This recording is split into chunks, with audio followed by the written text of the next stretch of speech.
Hoje vamos falar do crime que virou um mistério nos Estados Unidos. E após 55 anos dos fatos, é falado que finalmente a resposta foi encontrada. Porém, muitos ainda não acreditam nisso. Hoje eu vou trazer todos os fatos nesse vídeo para que você possa tirar sua própria conclusão sobre o caso Maria Rudolph.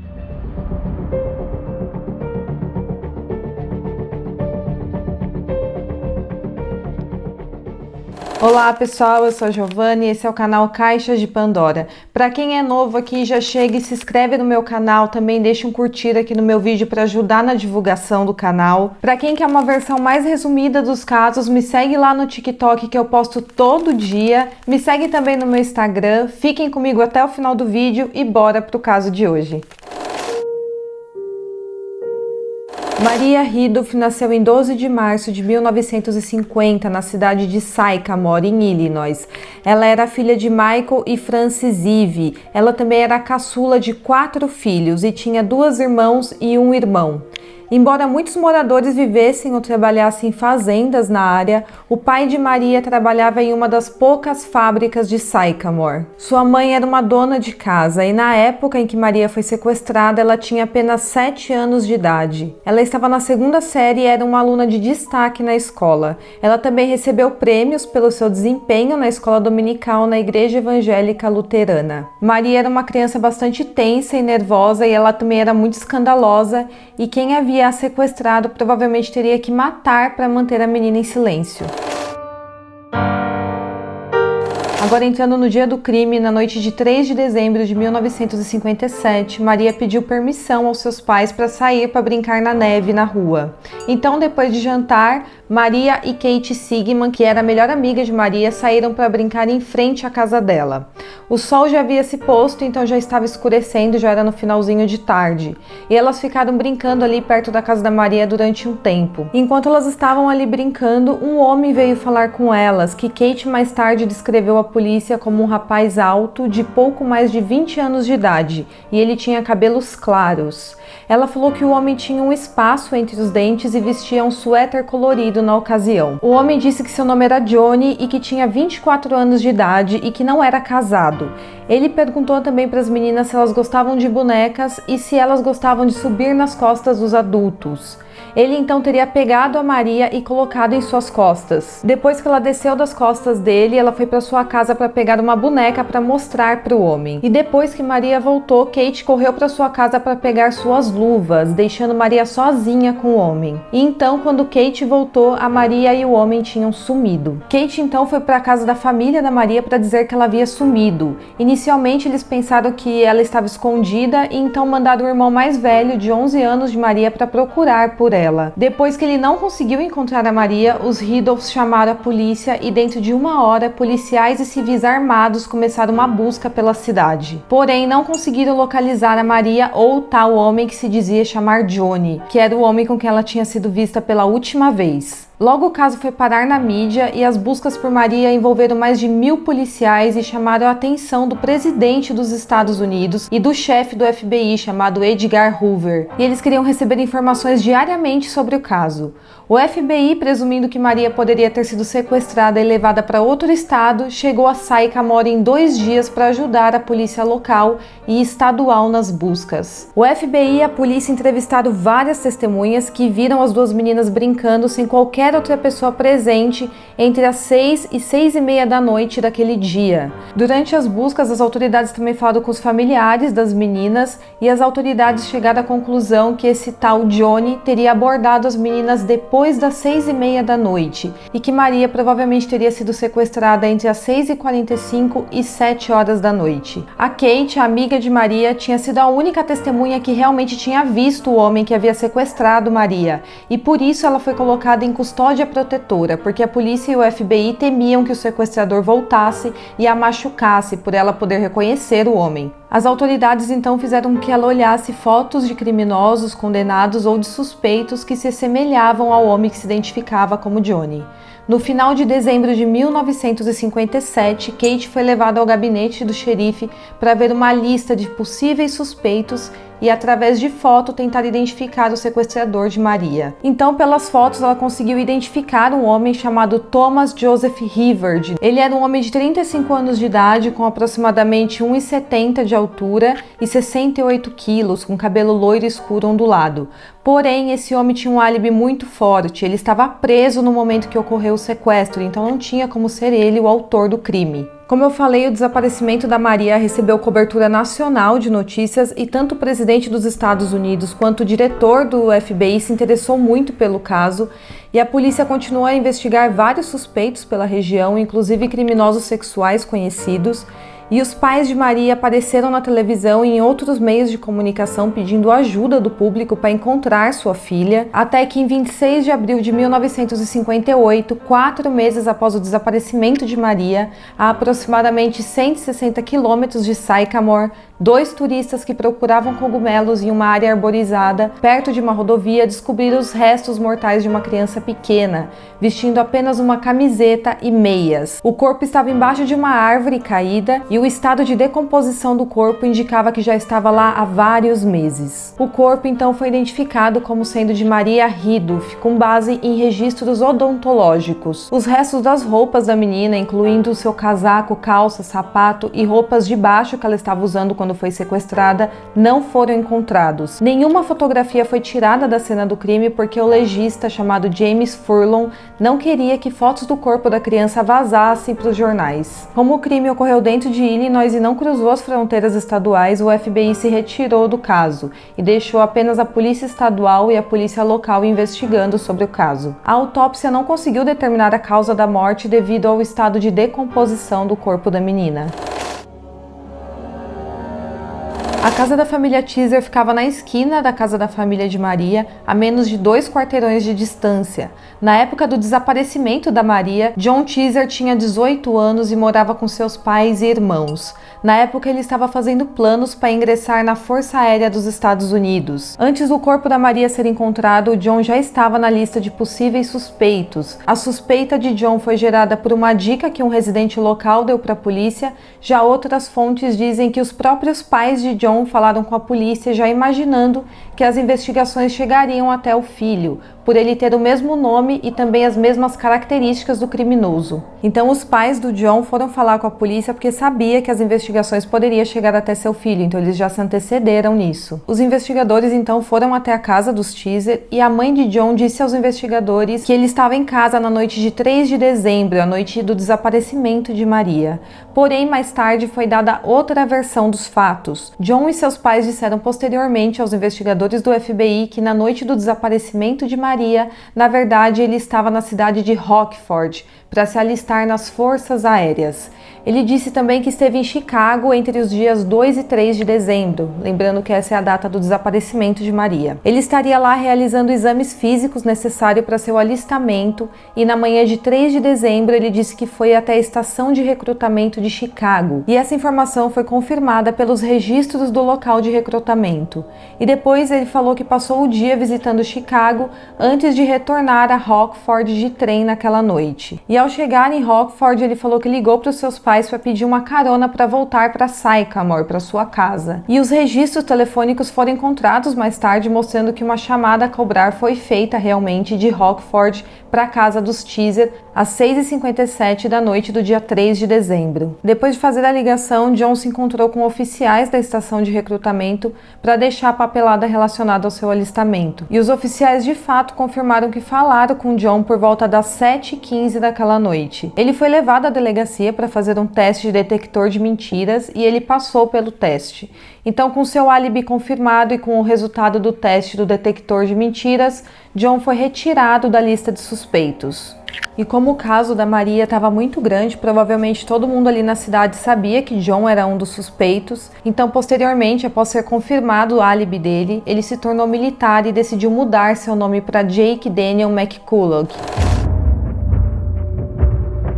Em Então se passaram anos, mais precisamente 40 anos desde o assassinato misterioso de Maria Ridulph, e até agora as investigações não tinham avançado. Até que em 1997, o tenente da polícia de Sycamore chamado Patrick Solar encerrou o caso nomeando William Henry Redmond, um ex-motorista de caminhão que morreu em 1992, como o homem que provavelmente sequestrou e matou Maria Ridulph. William havia sido acusado em 1988 pelo assassinato de uma outra menina de 8 anos de idade na Pensilvânia em 1951. Ele também foi suspeito do desaparecimento de Beverly Putz, um menino de 10 anos de idade, em Ohio, em 1951. Então, de acordo com o tenente da polícia, William disse a um colega que havia cometido um crime, e pela descrição do ocorrido, o crime era semelhante ao sequestro e assassinato de Maria. Patrick também acreditava que a aparência de William era parecida com a descrição de Johnny. Porém, o relatório de Patrick, que confirmava que William era o autor do crime, foi criticado devido à falta de provas e também foram alegadas motivações políticas para essa acusação.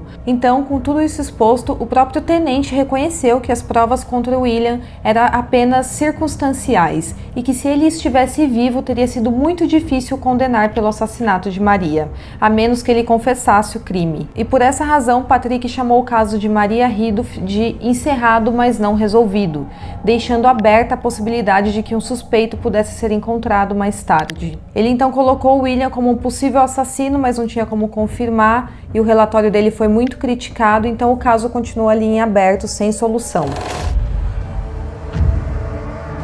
Então, o caso foi reaberto em 2008, com base em novas informações que Janet deu para a polícia. Janet era irmã de John Teaser, que havia mudado o nome para Jack, um dos principais suspeitos desse caso, e de acordo com Janet, sua mãe havia revelado em seu leito de morte no ano de 1994 que John havia matado Maria.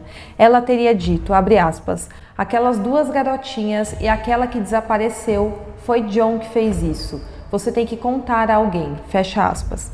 Janet entendeu que seu irmão havia sequestrado e assassinado Maria Ridulph com essa declaração de sua mãe. Janet também ficou sabendo que sua mãe havia mentido para a polícia na sua primeira declaração, quando disse que o filho estava em casa na noite do crime.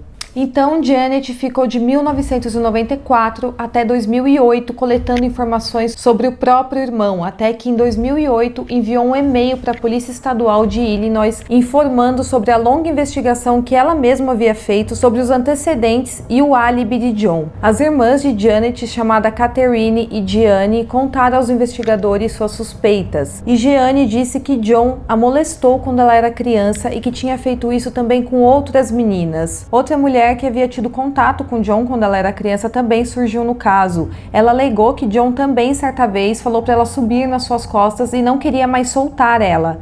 Na ocasião, o pai da menina teve que mandar o John colocar ela no chão, porque ele não queria soltar a menina. E recapitulando aqui, a informação que Kate deu para a polícia é que o homem também teria colocado Maria nas costas. Então, o homem que sequestrou a Maria teve exatamente a mesma atitude que John teve com essa outra mulher que surgiu aí no caso. Então, os investigadores da Polícia Estadual revisaram as evidências e desenvolveram uma nova linha do tempo, onde John poderia ter sequestrado Maria e a levado para Rockford a tempo de fazer um telefonema às 6h57 da noite e se encontrar com os oficiais de recrutamento às 7h15. Então, nessa tese da polícia, John teria retornado ali de Rockford, teria sequestrado Maria em Sycamore e levado novamente para Rockford para estabelecer um álibi a favor dele. A polícia então pediu uma foto de John para uma ex-namorada dele, com a intenção de mostrar a foto para Kate Sigman, a melhor amiga de Maria que estava com ela no dia do sequestro. E então, finalmente, Kate identificou John Teaser como sendo o sequestrador de Maria. E junto com a foto, a ex-namorada de John forneceu uma passagem de trem não utilizada saindo de Rockford, com a data de 3 de dezembro de 1957. Então, os investigadores entenderam que, ao contrário do álibi de John, na verdade ele não havia feito aquela viagem de trem que ele havia alegado.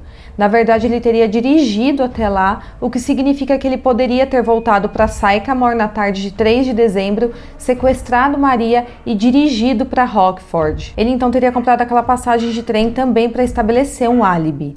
A polícia localizou um amigo de escola de John que se lembrava de ter visto o carro dele andando por Sycamore naquela tarde e disse que John não costumava deixar ninguém dirigir seu carro, então provavelmente era ele mesmo que estava dirigindo por Sycamore em 3 de dezembro, o dia do desaparecimento de Maria. Em julho de 2011, o Departamento de Polícia de Seattle se juntou à polícia do estado de Illinois na investigação e trouxe John para ser interrogado. Ele já tinha 71 anos nessa época. No início do interrogatório, John aparentava estar muito calmo e querendo cooperar com a polícia, mas quando foi confrontado com perguntas sobre o assassinato de Maria e também do seu paradeiro na noite do crime, ele ficou bastante nervoso e se recusou a responder as perguntas. Então, com todas essas provas coletadas, ele foi preso pelo sequestro e assassinato de Maria Ridulph. O corpo da Maria foi exumado no mesmo mês para verificar as evidências de DNA, mas nenhuma foi encontrada. No entanto, um antropólogo forense descobriu que Maria havia sido esfaqueada na garganta pelo menos 3 vezes por uma lâmina longa e afiada quando foi assassinada. Embora o esfaqueamento tenha sido considerado uma causa provável da morte, um tribunal de apelação declarou posteriormente que as descobertas não excluíam outras possíveis causas de morte, como o estrangulamento, que não pôde ser adequadamente investigada devido ao estado do corpo de Maria. E então o caso do assassinato da Maria foi solucionado 54 anos depois do crime. No julgamento, em setembro de 2012, a promotoria alegou que John se sentiu atraído por Maria e decidiu sequestrar a menina e acabou a matando, esfaqueando ela até a morte. Os promotores suspeitavam que John tinha abusado de Maria, mas eles não tinham como conseguir essas provas e então a alegação nunca foi levada ao tribunal. Inúmeras testemunhas testemunharam contra John e em 14 de setembro de 2012 ele foi condenado pelo sequestro e assassinato de Maria Ridulph e recebeu uma sentença de prisão perpétua com possibilidade de liberdade condicional após 20 anos de prisão. Lembrando aqui que ele tinha 73 anos no momento da sentença. Porém, John recorreu à sentença e em 13 de fevereiro de 2015, o Tribunal de Apelação de Illinois manteve sua condenação por assassinato, embora o Tribunal de Apelação tenha decidido que a declaração da mãe de John no leito de morte não deveria ter sido admitida como prova contra ele. O tribunal se recusou a anular a condenação por assassinato porque o juiz Haylock não se baseou apenas na declaração da mãe de John para emitir a condenação. Ele se baseou em todas as provas coletadas pela polícia para dar a condenação do John. E então, mais uma reviravolta aconteceu nesse caso super complexo. Em 2015, John entrou com uma petição pedindo que sua condenação por homicídio fosse anulada. Em resposta, o novo procurador do estado, chamado Richard, realizou uma extensa revisão das evidências contra John. E isso levou o procurador a concluir que John não poderia ter cometido o crime e era realmente inocente. De acordo com Richard, as provas que provavam o álibi de John na noite do sequestro de Maria foram mantidas fora do julgamento. Os registros telefônicos mostrou que John fez uma ligação a cobrar para sua mãe naquela noite de um telefone público no centro de Rockford e não de Sycamore, como alegado em seu julgamento. Dado o tempo do telefonema, a distância entre as cidades de Sycamore e Rockford e as condições da estrada que estava cheia de neve na época do crime, o procurador finalmente concluiu que John não poderia estar em Sycamore no momento do desaparecimento de Maria Ridulph. E então, em 15 de abril de 2016, o juiz William Brad, do Tribunal de Illinois, retirou a condenação e a sentença de John e ordenou um novo julgamento. Ele permaneceu acusado do crime, mas foi libertado sob fiança naquele mesmo dia e ficou aguardando seu novo julgamento. Uma semana depois, o juiz rejeitou as acusações contra John. Porém, o juiz adiou a decisão a pedido do irmão da Maria, o Charles Ridulph, porque na época ele coletou centenas de assinaturas de cidadãos de Sycamore, incluindo o prefeito da cidade, pedindo que um outro procurador fosse nomeado para substituir Richard no caso de John. Então a população estava completamente contra John, eles queriam que realmente ele fosse preso e condenado pelo assassinato da menina, eles acreditavam que ele era o criminoso. E em 5 de agosto de 2016, o juiz negou o pedido de um novo procurador. John então foi declarado inocente do crime em 12 de abril de 2017, e o caso de Maria Ridulph foi arquivado como mais um crime sem solução. Bom, pessoal, eu espero muito que vocês tenham gostado do caso de hoje. Espero que vocês tenham entendido bem aí o caso, porque é muito complicado, bastante vai e vem. Mas infelizmente o caso da Maria ficou sem solução. Não se sabe até hoje quem de fato fez isso com ela. Então esse é o caso de hoje. Eu espero muito que vocês tenham gostado. Não se esqueça de curtir e de se inscrever aqui no meu canal. Deixa aqui um comentário falando o que você achou desse caso. Eu espero muito que vocês tenham gostado e até o próximo vídeo.